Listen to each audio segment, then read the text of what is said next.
Los contenidos emitidos en este espacio no son responsabilidad de la emisora.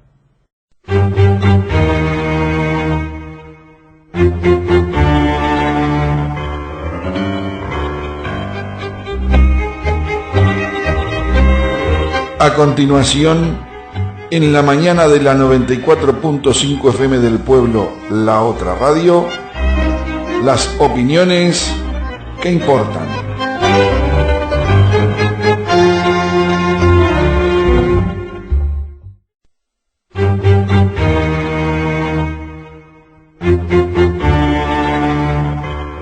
En las opiniones que importan contamos con la colaboración del doctor Álvaro Vega, nacido el 11 de noviembre de 1957, divorciado, médico cirujano general, cirujano vascular, dirigente estudiantil del Liceo número 1 Manuel Oribe de Florida.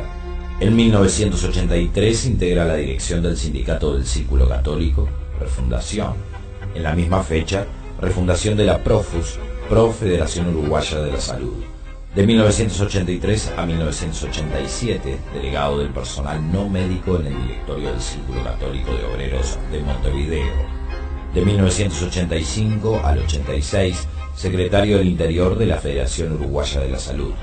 Del 88 al 89, presidente de la Asociación de Funcionarios del Círculo Católico de Obreros de Montevideo. Del 93 al 94, secretario del Sindicato Médico de Florida. Del 97 al 98, presidente del Sindicato Médico de Florida. Del 99 al 2000, secretario del Sindicato Médico de Florida. Del 96 al 2001, presidente de la Comisión Directiva de la Unión Atlética de Florida. Del 2000 al 2005, presidente del Sindicato Médico de Florida. En el año 2004 es electo diputado por el Departamento de Florida por el lema Encuentro Progresista Frente Amplio Nueva Mayoría, Movimiento de Participación Popular. Integra la Comisión de Salud de la Cámara de Representantes en carácter de miembro titular. En el año 2009 es electo diputado nuevamente por el Departamento de Florida, Movimiento de Participación Popular. En abril de 2013 renuncia al Movimiento de Participación Popular y a su cargo de diputado, entregando la banca por su propia voluntad. En las opiniones que importan, el doctor Álvaro Vega. Todos los miércoles, minutos después de las 10 de la mañana, por 94.5 FM del Pueblo, La Otra Radio.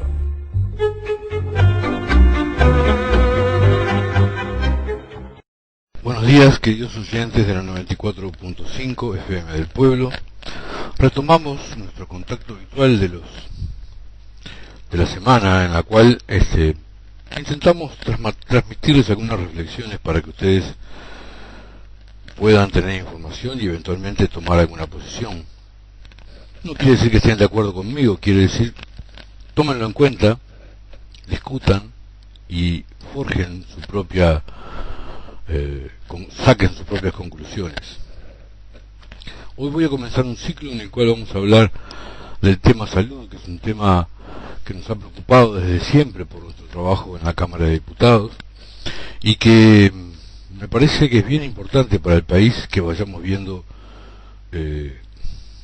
cómo eran antes, lo que pasaba y qué va pasando ahora y qué ajustes habría que hacer para que el sistema de salud tenga la necesaria satisfacción o propenda la necesaria satisfacción que la gente necesita para poder atender su salud correctamente. Es la salud un pilar básico de la economía, un pilar básico de la producción. Sin salud no hay posibilidades de desarrollo y por lo tanto forma parte de las cuestiones muy básicas. De hecho, en las épocas anteriores, quienes estaban cubiertos eran los trabajadores. Esto no está vinculado a una cuestión de bondad, sino más bien a una cuestión de necesidad. Empecemos del principio. ¿Quiénes estaban formalmente cubiertos en el Uruguay del pasado, antes del 2005, antes del 2008, cuando se votó la ley de reforma del sistema de salud? En la formalidad estaban quienes trabajaban en lugares privados, que tenían, dice en algún momento, que con un aporte de un 3% de su salario lograban acceder a una cuota mutual. No era posible elegir a la salud pública, era solo se podían afiliar a mutualistas. Después estaban quienes pagaban de su bolsillo. El día que se jubilaban estos trabajadores, bueno, es decirlo y recordarlo, perdían su afiliación, o tenían que empezar a pagarla de su bolsillo.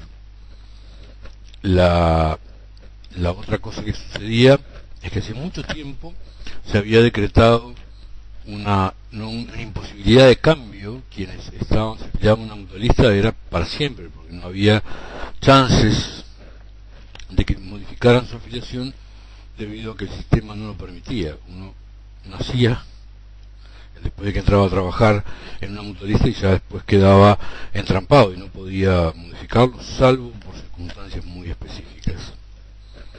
Después estaban nosotros, los que pagaban en su bolsillo la cuota mutual, y bueno, eso tenía una cobertura formal basada en el pago de bolsillo. Había una serie de uruguayos que tenían carnet de asistencia, algunos porque lo merecían o porque más que lo merecían simplemente les correspondía debido a su situación social, que no podían hacer frente a un mutualista, y muchos que lo tenían porque alguien se los había conseguido.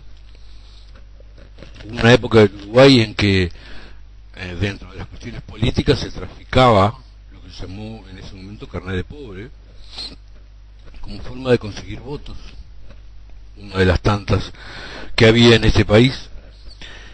Y después estaban quienes, sin corresponderle, habían conseguido un amigo que les facilitaba eso, o los carnets con arancel, que en realidad terminaban siendo, cuando uno se iba a atender, mucho más caros que que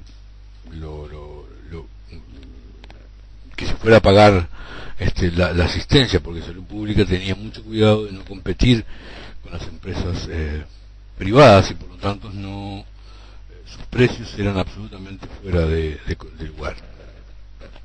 La realidad es entonces que quedaban entre medio los niños, muchos niños, los cónyuges o las cónyuges de los trabajadores, gente que era empleado público, que en realidad no tenía una cobertura formal, porque su salario excedía las posibilidades de que adquirir un carnet de asistencia en salud pública, y también era difícil poder pagar la mutualista a todos los que integraban el núcleo familiar. Por lo tanto, todos esos quedaban por fuera de la cobertura formal, y bueno, podían tener una cobertura que les hicieran de favor con los carnets de asistencia en salud pública, o pagaban la mutualista de alguno que estaba enfermo y el resto lo dejaban por ahí. Dentro de ese contexto, las mutualistas entonces tenían esos dos tipos de afiliación. Después estaba DAFA, que es la Seguridad Social pagaba a la cónyuge que estaba embarazada, o a la titular embarazada, la posibilidad de asistencia durante el tiempo del periodo del embarazo y el parto. Le pagaba una afiliación por la cual él tenía derecho a atender específicamente ese embarazo. Digamos que esto era la situación del Uruguay hasta ese momento. Había muchísima gente sin cédula, nosotros no sabíamos cuántos hasta que no logramos ingresar al gobierno, y empezamos a ver que había un montón de gente que no tenía ni cédula, y por supuesto que había, sin formalidad asistencial clara, cerca de 1 millón de uruguayos. Es un cálculo aproximado, pero es más o menos lo que estaba pasando. El gasto en salud se distribuía, lo que gasta el país, que era un porcentaje bastante alto del Producto Bruto Interno, el 80% de lo que se gastaba se lo llevaba el 20% de la población, y el restante 20%, 80% llevaba el 20% de ese presupuesto en salud. Por lo tanto, había asistencias que evidentemente eran de primer mundo, y luego había algunos que no tenían asistencia y otros que eran muy deficitarias. La diferencia entre el aporte por mutualista, por afiliado al sistema privado, y los que iban a salud pública eran un abismo enorme, eran 4 veces menos, 5 veces menos, por cada uno de quienes integraban la salud pública o las mutualistas. O sea que había disparidades enormes en cuanto al gasto en salud y en cuanto a la distribución y también en cuanto a la cobertura. Naturalmente los sueldos de salud pública eran muy bajos y muchas veces se sostuvo la asistencia basada en el interés y en las ganas y en la participación de trabajadores en la salud, que bueno, de alguna manera intentaban cubrir carencias, o por alguna razón les convenía mantener el empleo en salud pública, o tenían una cuestión de servicio que los hacía mantener ese trabajo, pero los salarios eran del orden de los 4.500 pesos para todos igual. Y bueno, eso generaba naturalmente agujeros en la cobertura, o coberturas parciales, o coberturas más o menos, y generó también, que todavía hoy la arrastramos, una cultura de que en salud pública se iba a trabajar, pero hasta ahí nomás. Muchos cobraban el sueldo y no trabajaban, y bueno, no tenían ese compromiso con la institución. Muchos sí con la gente y trabajaban mucho, y otros se había hecho costumbre que en salud pública se iba y se trabajaba poco y también se cobraba poco.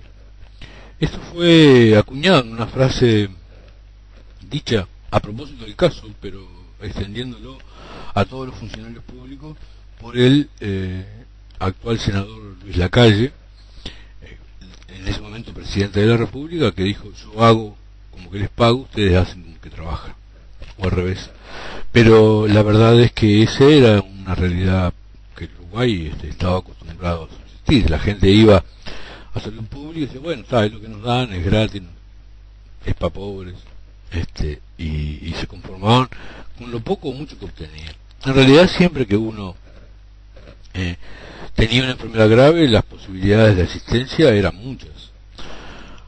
Lo que no existía, porque era un modelo que estaba dedicado exclusivamente a la atención de la enfermedad, no era un sistema de salud.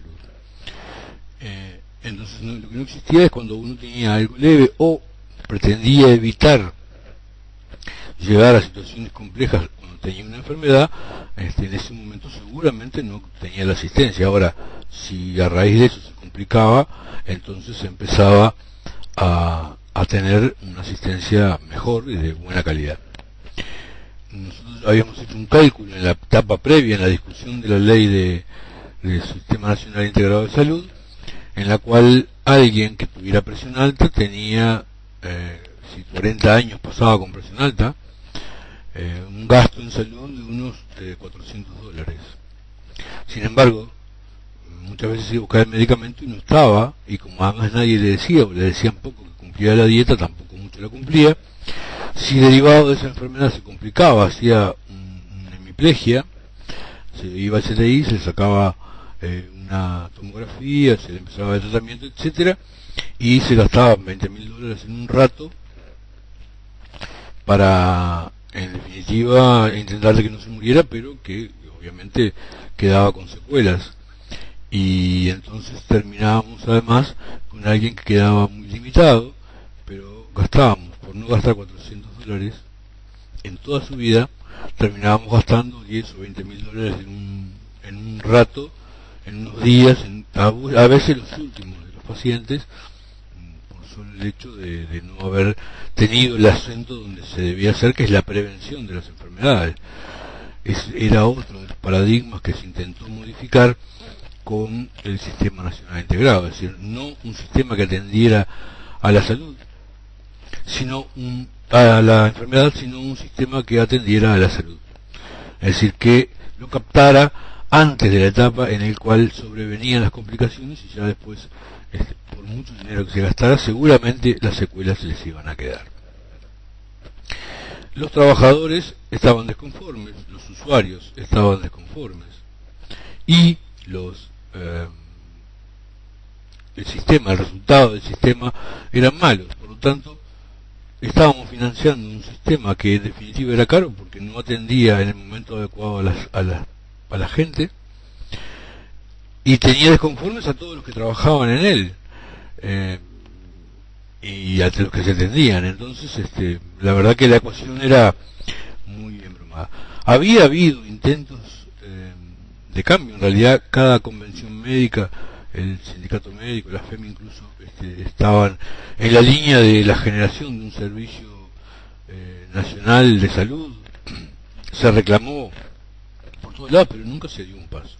La reforma anterior al sistema fue hecha en dictadura, y la anterior había sido una dictadura de terra. Por lo tanto, en democracia era la primera vez que se intentaba una reforma de la salud que generara una situación bien distinta. Esto que les he contado a grandes rasgos es un poco la situación que teníamos en forma previa. Hasta aquí, hoy voy a llegar en eso, pero me parece que los uruguayos debemos hacer un esfuerzo de recuerdo, de memoria y de traslación de cómo eran las circunstancias antes del 2005, cuando el Frente Amplio gana, porque también sirve para nosotros. Y en definitiva, a partir de ahí poder empezar a proyectarnos con respecto a qué cambios hicimos, cómo los hicimos y qué cosas hay que modificar. Con la aclaración de que el hecho de que no sea el sistema perfecto, que sea perfectible y que tenga dificultades que vamos a venir enumerando a partir de la charla que viene, a partir de la audición que viene, esto no quiere decir que no sea perfectible y que no haya que introducirle cambios. Ahora, significó con respecto a esta situación que estamos planteando un avance notorio. En el tema recursos humanos, en aquel momento sobraban los médicos. En realidad, había una serie de estudios que escuché alguna vez en la facultad, por la cual había que cerrar la facultad o formar 50 médicos por año para que fueran el número de médicos se adecuara a la población. La realidad es que hoy, que se forman cerca de 300 o 400 por año, la mayoría, hay un montón de especialidades que no están cubiertas, no es fácil conseguir gente que quiera trabajar en esos sectores porque trabajo abunda. Por lo tanto, esto significa que también en la política de recursos humanos se seguía algo anárquico. ¿Esto habrá cambiado? Bueno, es parte de lo que vamos a venir analizando a partir de la semana que viene. Les mando un enorme abrazo. Esto fue Las Opiniones que Importan, en la mañana de 94.5 FM del Pueblo, la otra radio.